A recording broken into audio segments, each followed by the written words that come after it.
ভয়ঙ্কর চন্দ্রবোড়া সাপের মুখ এখান দিয়ে বেরিয়ে আছে। আমরা দুই মামেই থাকি গো, আমার বাড়িতে কেউ নেই। সুন্দর সেই ছাপ। চন্দ্রবোড়া কি পারে? ডাইরেক্ট বাচ্চা হয়।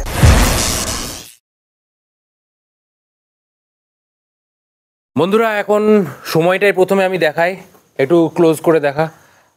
দেখুন রাত 12টা 7-8 বাজে এখন। জায়গাটা কোথায় আমি একটু দিদিভাইকে একটু সামনে আসতে বলবো। দিদি একটু সামনের দিকে চলে আসুন। বলুন তো। আপনার বাড়ি তো? হ্যাঁ, তো লজ্জার কিচ্ছু নেই, ঠিক আছে। আপনার এই ঠিকানাটা একটু বলে দিন যে এটা কোথায়। আমাদের গ্রাম সাধনপাড়া, পালপাড়া, পোস্ট অফিস বৈরগাছি, জেলা নদিয়া। পিনকোড হলো 741154। আচ্ছা, মানে নদিয়া জেলার মধ্যে এটা হচ্ছে মুড়াগাছা থানা? না, থানা কোনটা? ধুবুলিয়া থানা। ধুবুলিয়া থানা। আমাদের নদিয়া জেলার ধুবুলিয়া থানার মধ্যে এটা একটা গ্রাম। তো আপনি সাপ দেখেছেন? প্রথম কে দেখেছেন? আপনিই দেখেছেন? আচ্ছা, ঘটনাটা কি হয়েছিল একটু ছোট করে বলুন তো। ঘটনাটা আমি গেটে তালা দেবো বলে আমি আসছিলাম। মানে এই গেটে, তাই তো? গেটটা একটু দেখিয়ে দাও। গেটে তালা দেবো বলে আমি আসছিলাম। এই গেটে তালা দেওয়া হবে বলে এই দিদিভাই এই যে এই গলি দিয়ে আসছিল, তাই তো? আচ্ছা, এই গলি দিয়ে আসা। তখন আমি ওইখানটা দেখি মুখটা বার করে আছে এই জায়গাটায়। হ্যাঁ, ওই জায়গাটা দেখি মুখটা বার করে আছে। তো এখানে দেখুন দুটো বস্তা রাখা আছে, ঠিক আছে। এবং দিদিভাই এই দিক দিয়ে আসছে তালা মারতে। হ্যাঁ। আর তখন এখানে কি দেখলেন? ওর মুখটা বার করে আছে চন্দ্রবোড়া সাপ। ভয়ঙ্কর চন্দ্রবোড়া সাপের মুখ এখান দিয়ে বেরিয়ে আছে। এই গলিটা অন্ধকার হয়ে আছে, মানে যে কোনো সময় পা পড়তে পারতো, আর পা পড়লেই কি হতে পারতো আপনাদেরকে বলার কোনো অপেক্ষা নেই। এবং সেই সাপ আমাদেরকে বেথুয়াডাহরি থেকে প্রায় 15 কিলোমিটার ডিস্টেন্স অতিক্রম করে আসতে হয়েছে। তো বন্ধুরা, সেই সাপ এখনও কিন্তু এই বস্তার নিচেই কিন্তু এখনও বসে আছে। একটা আমরাও দেখলাম যে একটা মোটামুটি একটা ম্যাচিউরড সাইজ, বেশ পরিষ্কার দেখতে একটা ফুটফুটে রাসেলস ভাইপার, যার মাত্র 40 মিলিগ্রাম হিমোটক্সিন বিষে কিন্তু একটা মানুষ মারা যায়, চট করে মরে না। 7 দিন 10 দিন 2 মাস ট্রিটমেন্ট হওয়ার পরেও কিন্তু কিডনি ফেলিওর হয়ে মানুষটা মারা যায়। তো চলুন, এখন রাত দুপুর, সময় নষ্ট করবো না, ঝট করে সাপটাকে আগে আমরা উদ্ধার করে নিই এখান থেকে। ওইটাকে একটু সরিয়ে দেন দাদা, ওইটাকে। হ্যাঁ, এই দেওয়ালে হেলান দিয়ে। বন্ধুরা, ভিডিওটা বেশি লেন্দি করব না, একদম পরিষ্কার জায়গা। আমি কিন্তু একটু দেখানোর চেষ্টা করব, চারপাশটা একটু লাইটটা ঘুরিয়ে ঘুরিয়ে একটু দেখা। দেখুন বাঁধানো উঠোন, দেখুন কোনো গাছপালা এমন কিছু নেই। এদিকে একটা মাত্র গাছ আছে, তাও কিন্তু সেটা কিন্তু বাঁধানো, এবং পুরো পরিষ্কার একটা কিন্তু জায়গা, কোনো নোংরা নেই। দেখুন সেখানেও সাপ এরকম একটা, সেইখানে যদি এরকম একটা বিপদ, মানে কে আশা করতে পারে বলুন। এই কারণে আমরা ঘটনাগুলো দেখাই কিন্তু আপনাদেরকে সতর্ক করার জন্য, আপনাদেরকে সাবধান করার জন্য, কারণ বিপদ যে কোনো জায়গায় যে কোনো মুহূর্তে চলে আসতে পারে। তাই সবসময় অন্ধকারে যখনই হাঁটবেন না, আপনি লাইট নিয়ে হাঁটুন, অন্ধকারের মধ্যে হাঁটবেন না। যে কোনো জায়গাতে আপনার জন্য কিন্তু এইরকম বিপদ অপেক্ষা করতে পারে। এইটা বোঝানোর জন্যই কিন্তু আজকের ভিডিওটা আমাদের করা।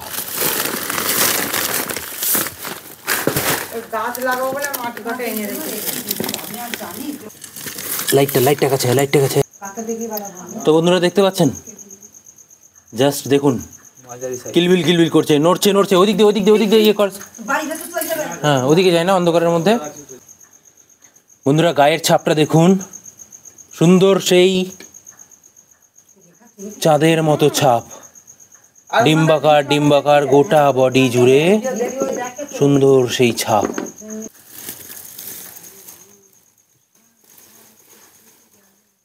পুরো দেখুন ইটের ফাঁকের মধ্যে কিভাবে গুটি আছে, জাস্ট দেখুন বন্ধুরা, দেখতে পাচ্ছেন?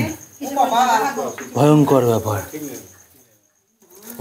ব্যাপার।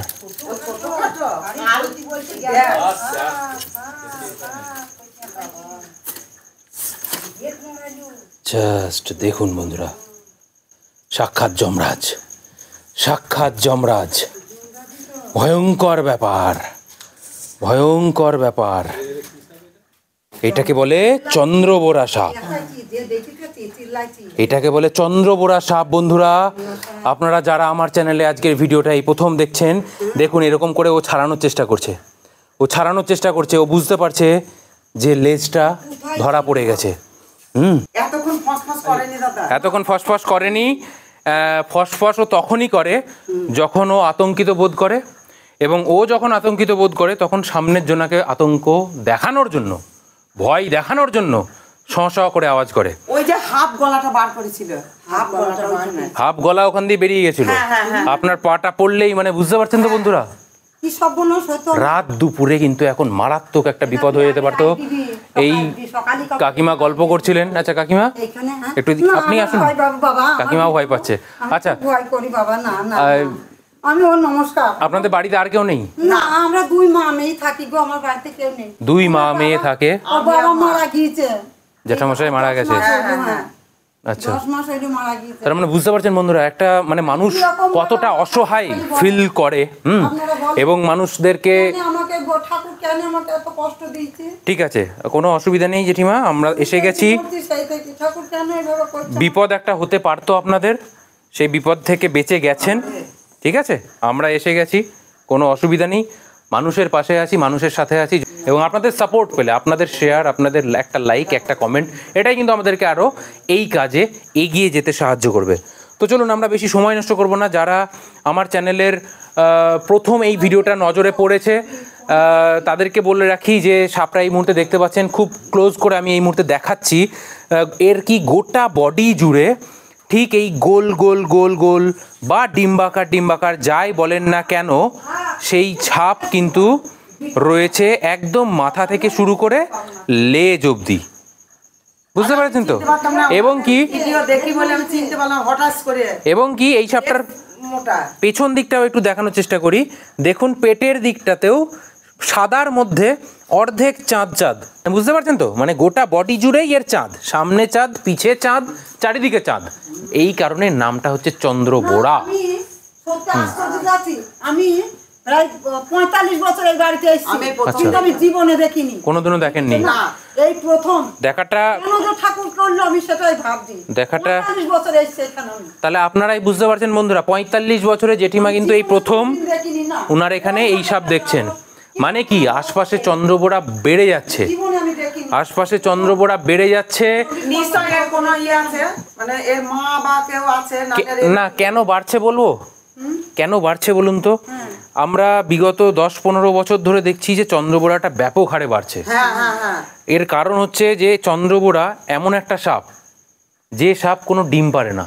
না, ও তো বাচ্চা হয়। সব সাপে তো ডিম পারে, কিন্তু চন্দ্রবোড়া কোনো ডিম পারে না বন্ধুরা। চন্দ্রবোড়া কি পারে? ডাইরেক্ট বাচ্চা হয়। ডাইরেক্ট বাচ্চা হয়। আর হলে কটা করে হয়? অনেক হয়। তাও আমি অত জানি না। মোটামুটি 30টা 40টা কম করে হয়। বৃদ্ধি বেশি তো ওদের। সব থেকে বেশি কটা হয় জানেন? 70টা 75টা হয়েছে। না, এর আগে একদিন আপনি দেখিয়েছিলেন, বললেন যে 62টা বাচ্চা হয়েছে। 70-75টাও রেকর্ড আছে। দেখি তো আপনাকে, যার জন্য আপনাকে কম পাই। মানে অন্যান্য সাপ ডিম পারে হয়তো 20টা 22টা অ্যাভারেজ, আর এ একবার বাচ্চা পারলে বাচ্চা দিয়ে দেয় প্রায় 40টা 50টা করে বাচ্চা দেয়। এবং কি সব বাচ্চাই প্রায় সুস্থ সবল হয়।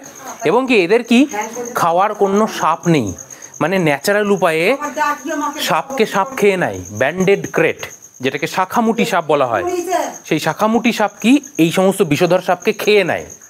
কিন্তু আপনারা কি করেছেন? সেই শাখামুটি সাপকে ব্যাপক হারে মেরে ফেলেছেন। এই মুহূর্তে স্ক্রিনে দেখতে পাচ্ছেন হলুদ কালো ব্যান্ড ব্যান্ড ব্যান্ড ব্যান্ড, যার নাম শাখামুটি, ইংরাজি নাম ব্যান্ডেড ক্রেট। এই সাপটা যদি আজকে অ্যাভেলেবেল থাকতো, এই চন্দ্রবোড়া কিন্তু কমে যেত। যাই হোক, মানুষ সুবুদ্ধি, দেরিতে হলেও আসা উচিত। ব্যান্ডেড ক্রেট বাঁচাবেন, সাথে সমস্ত সাপই বাঁচিয়ে যান, কাউকে কিছু মারতে হবে না, ন্যাচারাল উপায়ে কিন্তু সব ঠিকঠাক থাকবে। তো বন্ধুরা চলুন, এখন আমরা সাপটাকে একটা কৌটোর মধ্যে পুরে নিই। ঠিক আছে?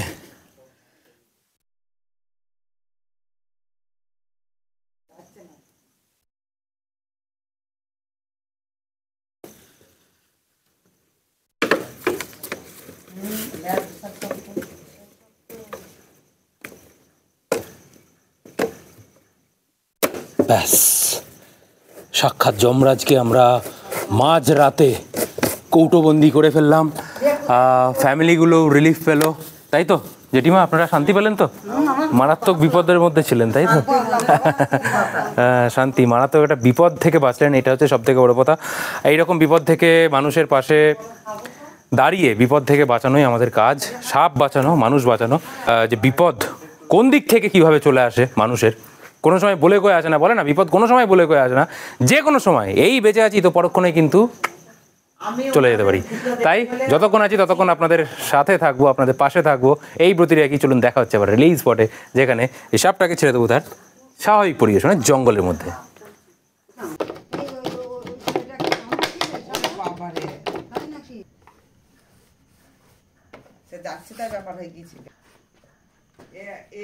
বন্ধুরা চলে এলাম রিলিজ স্পটে। দেখতে পেলেন কালকে রাত্রিবেলায় আমরা একটা বেশ পরিষ্কার পরিচ্ছন্ন ছিমছাম সাদামাটা একটা বাড়ির উঠোন থেকে জাস্ট দুটো বস্তা রাখা ছিল, সেখানে একটা ভয়ঙ্কর চন্দ্রবোড়া সাপ ঢুকে গেছিলো। সাপ মেরে কোনো দিনও সলিউশন হয় না, সাপ মারাটা সলিউশন না, সতর্ক থাকতে হবে আপনাকে, প্রত্যেক মুহূর্তে সতর্ক থাকতে হবে, যে কোনো সময় বিপদ আসতেই পারে। তো যাই হোক, মানুষকে সতর্ক করাই আমাদের কাজ, সেই কাজই করে যাচ্ছি, আর সময় নষ্ট করবো না। দেখতে পেলেন উদ্ধার কার্যটা, যদি ভালো লেগে থাকে তাহলে একটু লাইক করবেন এবং কমেন্ট করে জানাবেন কেমন লাগছে। দেখা হবে আবার নতুন কোনো এরকম ইন্টারেস্টিং উদ্ধার কার্যের ভিডিওতে। এখন সময় সাপটাকে ছেড়ে দেওয়ার। তো দেখতে পাচ্ছেন কালকে রাত্রিবেলায় একে উদ্ধার করলাম, এখন একে আমরা ছেড়ে দেবো এই জঙ্গলের মধ্যে। তো দেখা হবে নতুন কোনো এরকমই ইনফরমেটিভ ভিডিওর মাধ্যমে। ততক্ষণে যেন সবাই খুব খুব সুস্থ থাকুন, ভালো থাকুন। জয় হিন্দ, বন্দে মাতারাম।